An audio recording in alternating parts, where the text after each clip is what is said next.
Welcome back to the Ancestral Findings podcast.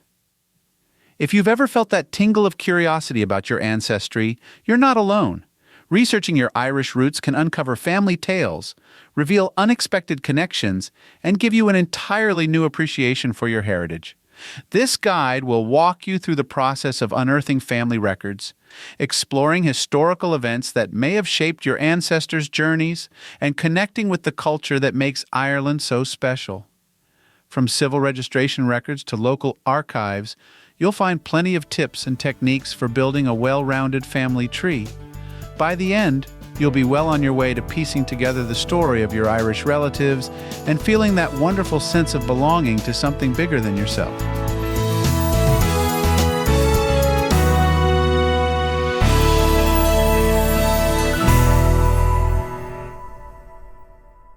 Every researcher's path is different, but the thrill of finding someone in a parish register or stumbling across a long-forgotten record is universal. Ireland has a rich history of emigration, especially during the mid-1800s, when countless people departed for new opportunities in places such as the United States, Canada, Australia, and beyond. Each of those journeys left behind records waiting for someone like you to come along and bring them back into focus. All you need are the right tools and a little determination, and you can uncover tales that spark pride and wonder in your family's past. Beginning your Irish genealogy journey often starts at home.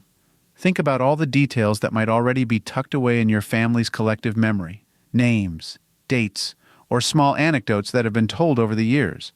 Chat with grandparents, cousins, or aunts and uncles who might remember hearing old stories around the dinner table. Ask if anyone has letters, diaries, or documents tucked into a box in the attic. Even a mysterious note on the back of a photograph could hold a clue, like the name of a parish, a year of birth, or a mention of some relative in County Galway. These small pieces can serve as a springboard, helping you know where to look next. Once you've collected the details from your family, online resources are often the next step. A few popular ones include Family Search, a free service, Ancestry, and Find My Past.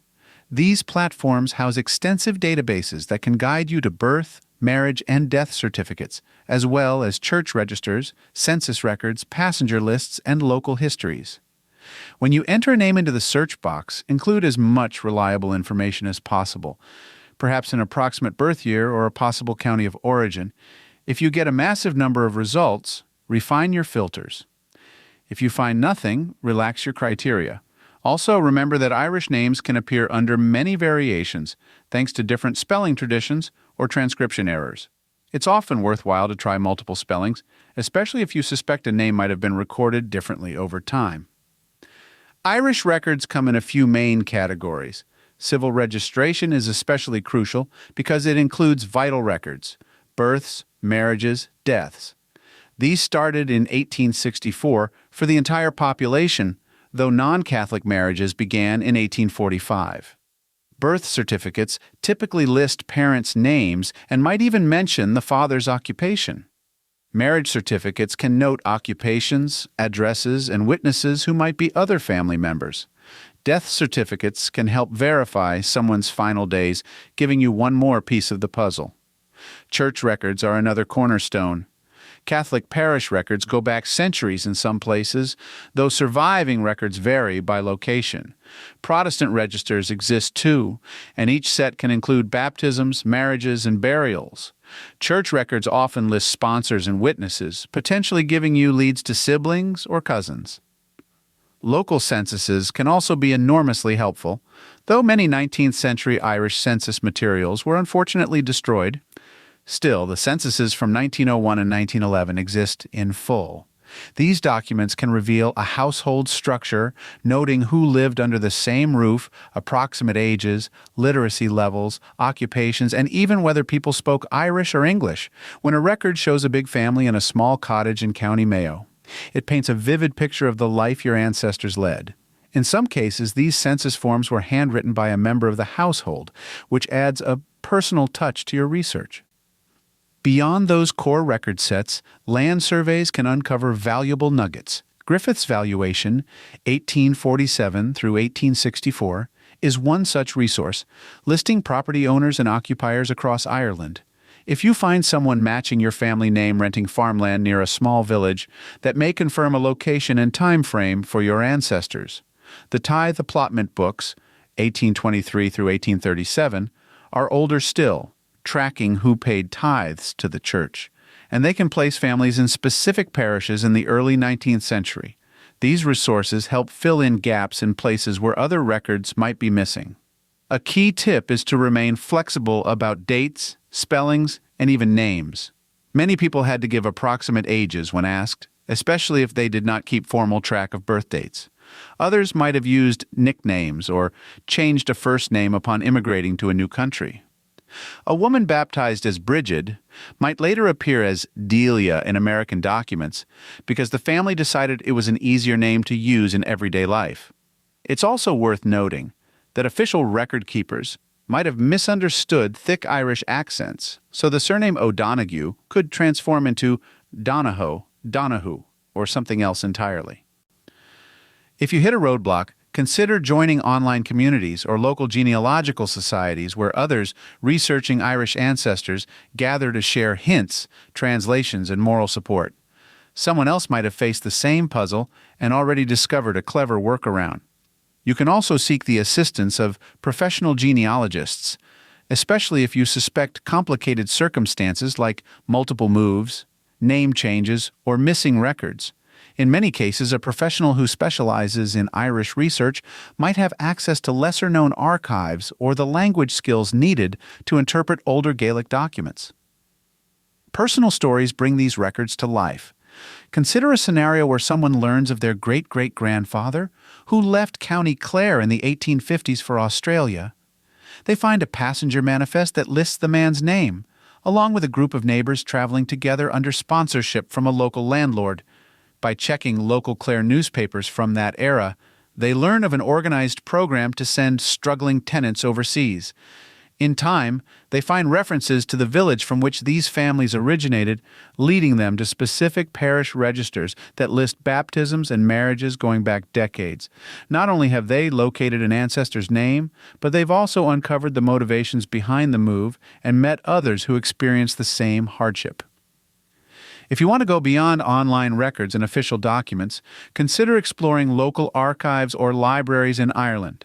Many counties have genealogical centers that maintain copies of parish registers, newspaper archives, and other material that hasn't been digitized.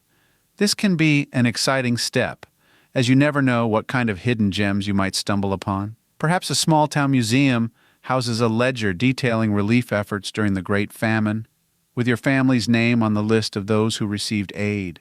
Or maybe a local archive has personal letters or diaries that reference distant relatives. These discoveries not only add depth, but can also make your ancestors' experiences feel remarkably real. Traveling to Ireland can be a heartwarming adventure in itself. Standing in the place your relatives once called home, seeing the landscape, and talking to local residents who might share insights or stories can transform a simple collection of birth and marriage dates into something meaningful. Even if you can't journey there right away, many Irish counties now offer virtual tours, online exhibitions, and digitized local histories that help you visualize the atmosphere of the region your family came from. Once you've gathered a healthy amount of research, share it with others in your family. You might organize a reunion where you bring old photos, documents, and maps showing where your ancestors lived. Create an online tree and invite relatives to add information. By keeping the conversation going, you can ensure that younger generations also learn about their past. After all, one of the greatest rewards of genealogical work is passing these stories along so that nobody's name or experiences are lost to time. Above all, remember that tracing your Irish roots is a marathon, not a sprint. Some records are straightforward to locate, while others require patience and multiple attempts. You may find that your great-great-grandmother's birth details were recorded in a parish that only recently had its registers digitized. Or you might get stuck for months, only to break through when a distant cousin sends you a scanned newspaper clipping they discovered by accident. Keep an open mind, stay enthusiastic, and enjoy each step.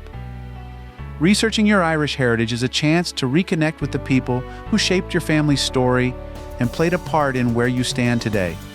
Each time you confirm a record or link someone into your tree, you're honoring the memory of those who came before you. May your search lead to enlightening surprises, cherished memories, and a deep sense of connection to the history, culture, and spirit of Ireland.